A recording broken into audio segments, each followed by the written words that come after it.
Friends, Abirami அந்தாதியின் 12 மற்றும் 13ஆம் பாடலை பார்ப்போமா?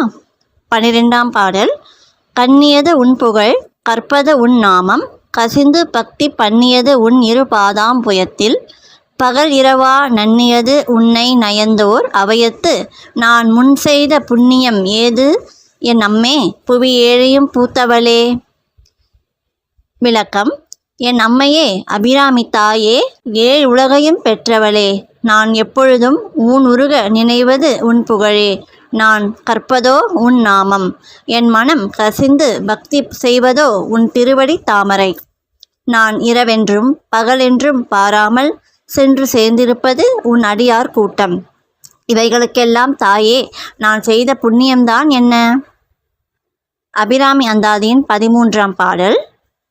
பூத்தவளே, புவனம் 14ஐயும் பூத்த வண்ணம் காத்தவளே, பின் கறந்தவளே, கரை கண்டனுக்கு மூத்தவளே, என்றும் மூவா முகுந்தற்கு இளையவளே, மாத்தவளே, உன்னை அன்றி மற்றோர் தெய்வம் வந்திப்பதே.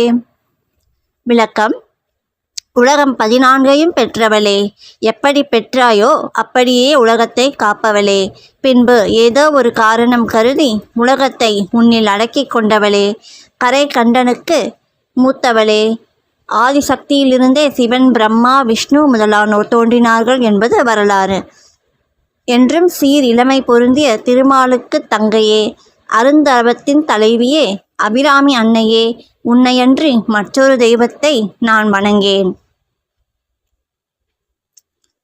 தேங்க்யூ. அபிராமி அந்தாதியின் பாடல்களை தொடர்ச்சியாக நாம் இந்த சேனலில் காண்போம். உங்களுக்கு பிடிச்சிருந்தால் லைக் பண்ணுங்கள், கமெண்ட் பண்ணுங்கள், ஷேர் பண்ணுங்கள், சப்ஸ்கிரைப் பண்ணுங்கள். Thank you friends.